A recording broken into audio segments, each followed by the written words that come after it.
Welcome to the SpaHive podcast. We're your hosts, Julie Pankey and MaryAnn, spa leaders, business strategists, and business besties who are pulling back the curtain on what it actually takes to grow a business and a life you don't secretly want to escape from. This is where leadership meets honesty, where revenue meets relationships, and where we talk about the things no one puts on Instagram. So, if you're a business owner, an entrepreneur, or a high achiever who's building something meaningful, but also navigating team dynamics, burnout, boundaries, and big goals, you're in the right place. No highlight reels, no sugarcoating, just real conversations, practical strategy, and a little laughter along the way. Let's get into it. Hello, and welcome back to our SpaHive Business Besties podcast. Good morning, MaryAnn. Good morning, Julie. Good morning to our listeners. Julie, how are you? That's my line. How are you, Julie? I'm good. Always great. I wish it would stop raining. It's been like supposed to rain? 3 solid days of rain, and it's supposed to rain all through the weekend. Well, isn't it like mudding season there? Isn't that a thing? I guess it's a thing. You're gonna take I'm over that thing. Your Jeep Wrangler out and go mudding?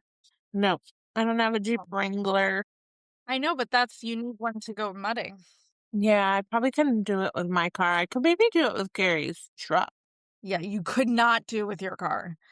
You would be so sad because it would get so dirty. Well, I'm sad that it's going to be probably raining on Easter Sunday. Really? Here, which is super sad because we're going to a really cool Easter egg hunt and bunny thing at well, it doesn't matter where, but with the kids. Oh, that's great. So that'll be a little sad. I don't know if it'll rain all day though. So, I mean, it's like, let me just see, what's it say? 85% chance of rain. Well, yeah. Yeah, so that's kind of sad. And then so now it's going to rain practically up till Sunday. At some, like not rain all day, and then it turns nice right after. 'Cause I want the kiddos to be able to do their Easter bunny hunt thing. Yeah. In their cute little Easter clothes and have fun. I mean, they're kids, so what do they care? Rain or shine. They're going for those Easter eggs. Right. Yeah. They're just going to put on their boots. Put on those galoshes and go. Yep. So, yeah, how about you? Everything good? Doing good. It's not supposed to rain today. It's going to be colder. And on Easter, it is supposed to rain all day, actually. But we're having our Easter celebration this year on Saturday. So, yes, we'll go to church and everything on Sunday, but we'll have our family festivities on Saturday. So, and Saturday's supposed to be 85 degrees. So, that's fun. Yeah, nice and warm. Yeah, Saturday's supposed to be nice here, too. I mean, we could have, the place that we're doing this Easter egg thing at the Children's Museum, they were doing it Friday, Saturday, and Sunday, but we chose to do it on Sunday, and then we were going to do Easter dinner. We probably should have chose Saturday since it's going to be sunny, but hey, weather, who knows what it's going to be, really. Yeah, especially on Easter. Knows. And all we need is like an hour break of sun. Right. Not even sun, an hour break of rain. It's not supposed to be like torrential downpours for 3 days. It's just rainy. So that'll be fine. Yeah. So today we're talking about recognizing who's ready to grow in your business. They're ready. Are you ready? Are you ready? I feel like when we're talking about leadership maturity, not just spotting Mhm. who can do more, right? Who can do Right. more work. And we've talked about that before, like our, reliable people that we give the more work because we know that they could do it. But noticing whether you've created the conditions for people to rise. Right. And it's funny, we had a meeting, I think it was last week, and one of the managers said to me, I don't know if we should give the desk, full autonomy, to make decisions. And I said, they need to have a toolbox. And in the Mhm. toolbox, they need tools how to deal with uncomfortable situations or guest complaints, Yeah. and knowing when a situation requires a supervisor or a manager, or when Right. a situation can just be resolved, Yeah. and what tools are in their toolbox to do that. And the person was like, I don't know. I mean, I'm not comfortable with them deciding about giving a discount. And I said, everyone wants to grow. Yeah. Like, everyone has goals to grow in whatever it is they're doing. And if we give them zero autonomy, then it doesn't ever make them feel like they're growing. Right. But now when they feel comfortable giving a complimentary enhancement or making a gift bag and having it sent to their room, or whatever, giving if needed, like a 20% discount. Now they feel a little bit more empowered. So, and I feel like this is, a little bit of like what we're talking about, helping people to, take ownership Well, in like a situation. yeah. I mean, also, what would you want the desk to do then? Right? Like, if you don't want to give them autonomy to do that, then you want them to come to you for every little thing? Well, that's Because the thing. Right. We that can't. sounds stressful, and that's going to Right. lead to your burnout. Also, sometimes I know we're not really talking about guest resolution this episode, but sometimes when you drag out a conflict like that, it can make it worse. Uh-huh. If you are the desk person that you're like, "Oh my, I'm so sorry. Let me go get my manager." Every single time, sometimes it makes it into a bigger deal than it necessarily Then it needs to might be. be. Yeah. Yeah. So, So, I mean, I yes. get I get if a desk person is very discount happy, right? Right. Then that can be an issue, but then that's an issue you deal with when it is an issue, right? Right, right.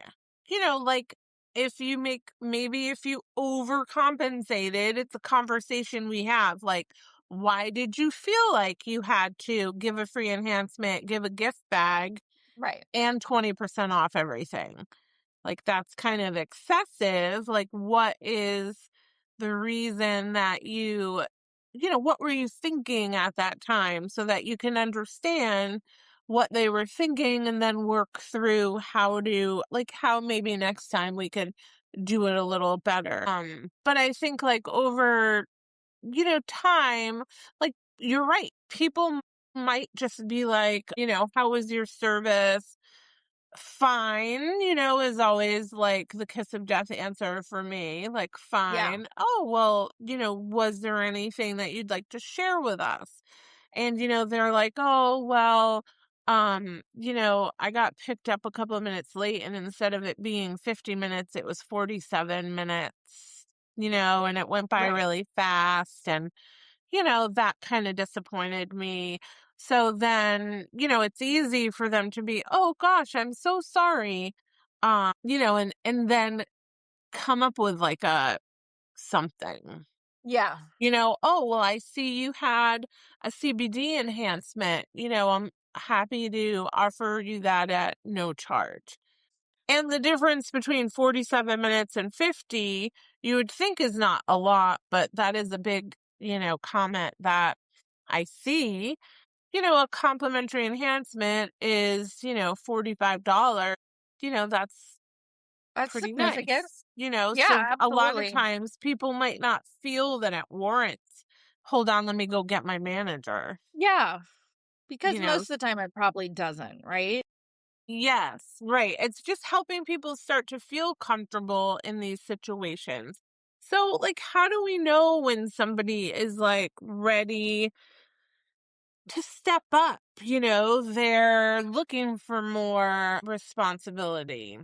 Let me tell you a statistic because we love those. We do love Um, those. a study out of McKinsey said 74% of employees say they aren't reaching their full potential at work. So that's huge. Why aren't these people reaching their full potential? And I mean, Julie, you formulate teams all the time. I feel like that's one of your secret sauces, your secret superpowers. So what's like your biggest sign that someone might be ready for just a little bit more? And not necessarily more work, but maybe like a different role or something like that, or a special project. That they automatically take ownership, without being told to take ownership. Yeah. They naturally take ownership.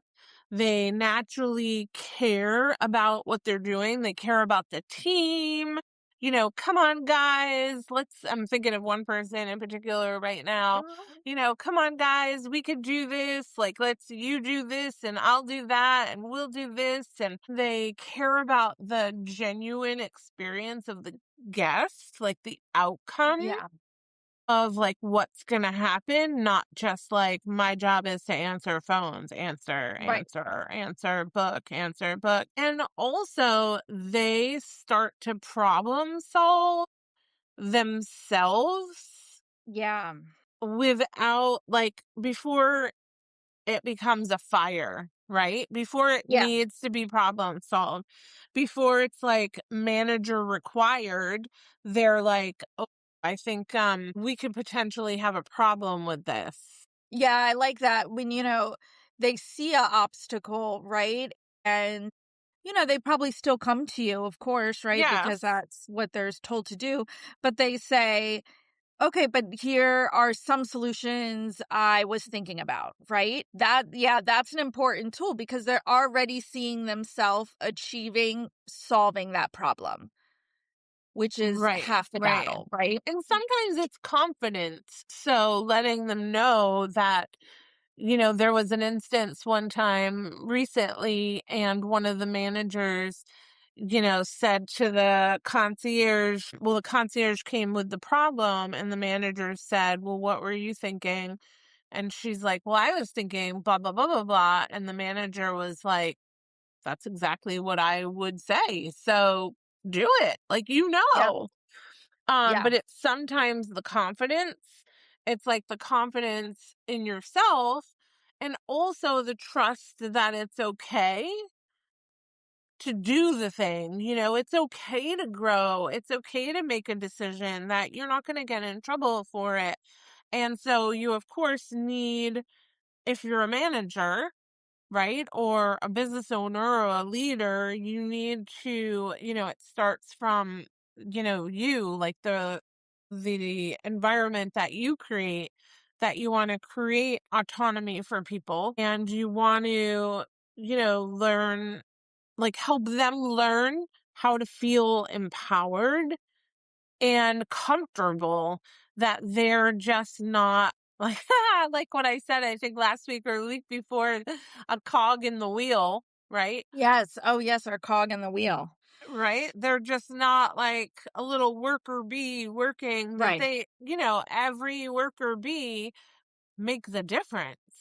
As a leader, you have to create that kind of environment. You have to be able to recognize that, by like not over controlling everything, only trusting, once someone's proved themselves to you. They can't prove themselves to you until you give them the opportunity to Right. prove themselves to you. And, Absolutely. 9 out of 10 people, will prove themselves to you. And there's nothing wrong with the few people that they're with just what their job is. Like they're in Yes. a place in their life they don't want to grow. They Yeah. don't want to become a manager or a leader. They just are fine with the way things are, but they still are great employees. They still empower themselves. That just means that, sometimes we have people that are, it could be their second or third career, right? They're not climbing the Yes. ladder. They don't want to climb the No. ladder. They're a great individual contributor, and Yes. we're grateful for that. Study out of LinkedIn Workplace says 94% of employees say they would stay longer if their company invested in their development. So I think that's really telling, right? Because I know nowadays sometimes some of the grief is that people just job hop a little bit too Right. much, right? Like it's not like it used to be where you stayed in the same job for your entire life, right? But maybe part of that is also that companies aren't necessarily investing in their employees. And so it kind of does lead you to go find the next step on the ladder elsewhere. Right. And I think it's, you have to know, like, you have to get to know, like, really know your employees as a manager on, like, where do you want, are you doing your one on ones, right? Are you checking in with them to see like what their life goals are and how you can be part of it. You might just be one step right in someone's life goal, and that's okay. We can't confuse Yeah. um like longevity, Yeah. because sometimes, you're like, "Oh, who am I going to promote as a supervisor or a manager or whatever, a lead?" And then you're like, well, these people have been here the longest. Well, that doesn't necessarily mean that they're meant to lead. And, I just had this instance at a business that I'm working with, and one of our leads stepped down and she said, I don't really want to manage people. There's Yeah. nothing wrong with that. No. And she's a valuable member of the team, one of the most requested therapists, one of the people that always, is by the book and follows the rules and does her best and, cleans up after herself and comes in early and all the things. But that's not a desire, right? So you can't change that. So you might think to yourself, oh, this would be the natural person that I'm going to promote because they've been here the longest. But if you don't know the person, you don't know that, that's something that they're looking to do. There might be some like quiet emerging leaders that get overlooked because they're not the loudest, Right. the most tenured people. you know they're they're just quietly overlooked, and then they leave and you don't know why, because you never really got to know their goals and how you could support them. I love it. I hear a lot of people say, I can't find good people. Yeah. It's like a lot of spa people, Absolutely. that I talk to, they're like, oh my god, like I can't find good people. Sometimes that's true, but sometimes the real truth is that you haven't built a pathway for the good people you already have. Mm, And yeah. if you don't feel valued, and you're right, like the millennials specifically, but also Gen Z, but millennials more specifically, they want to feel that they're valuable, that they're like part of something bigger, that what they do matters. And I think that if we provided that, then maybe we wouldn't say that people job hop, right? I Right. mean, so do you blame it on the people that say, oh, they're not here to stay, they don't want longevity, or do you blame it on you and your organization because you're not creating enough growth opportunity Yeah. to keep them engaged? Right. Yeah, so the problem might not be them, it might be you. Might be society, those millennials. This and it's so dramatic. But I hired a massage therapist not that long ago, and she came to me and said, I want to be really honest. I love it here, but I get bored easy. And I want to stay here.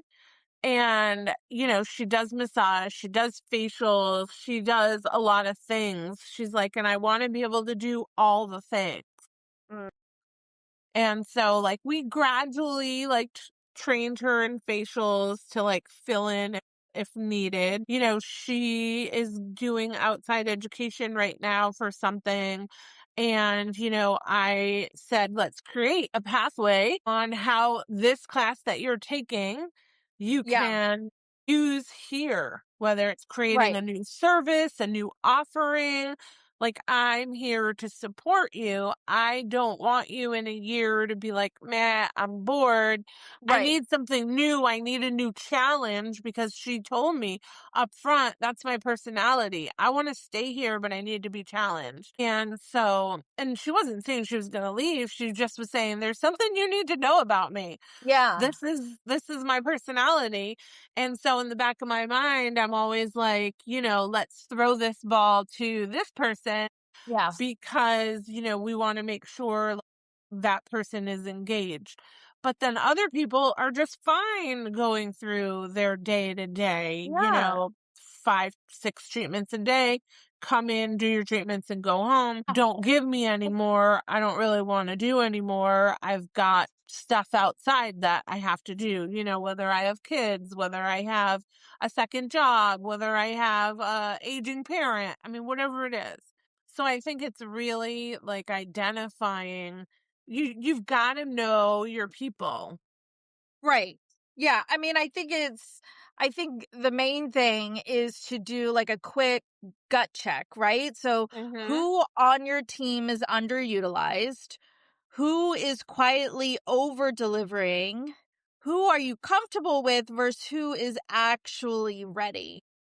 Taking a long, hard look at it. And I think, what you said earlier, longevity versus leadership is really powerful, right? Because, we've worked at spas before together where there have been uh, people there that have been there for years upon years upon years.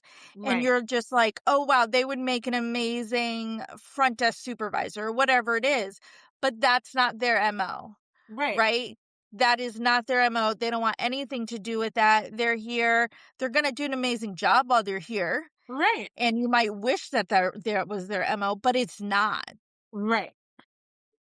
So I think really looking for those pockets of the team that you already had. And I felt like this discussion was timely, especially for our New England friends, right? Because summer's Uh-huh. around the corner. And, if you're a resort spa in New England, you're getting ready to go here soon. You're getting ready it's about to open up and it's going to be crazy, right? Mhm. So I thought having these discussions because, as you get closer to the season, you're going to look to hire those managers and things like that, supervisors, but maybe there are people already there that are willing to step up and want to step up right now. The question isn't just who's ready to grow, it's whether you're the kind of leader who knows how to recognize it. Mhm. Exactly, Julie. Perhaps you don't need a new hire. You might just need a new lens. Right? Yes. Thanks for wrapping that up nicely, MaryAnn, in like a perfect package with a bow on top. That's me, a perfect package with the bow on top. Thanks for joining us today on this first week of April. We hope that you enjoy the spring weather that's coming your way, and we'll be looking forward to talking to you next time. Next week, we're going to be talking about summer is coming. So, New England spas, it's a perfect time to segue into staffing, scheduling, and not losing your mind. And that'll be our topic for next week. Thanks, MaryAnn. You're welcome, Julie. Have a great day. Bye, listeners. Bye. Thank you so much for joining us today in the SpaHive. If this episode sparked an idea, made you think differently, or just made you feel a little less alone in business or life, share it with someone who might need it too. Don't forget to follow the podcast so you never miss a conversation. And check out the show notes for links, resources, and ways to stay connected with us, including the Spa 101 course taught by our very own Julie Pinky. We are so grateful you're part of this community. And we'll see you next time.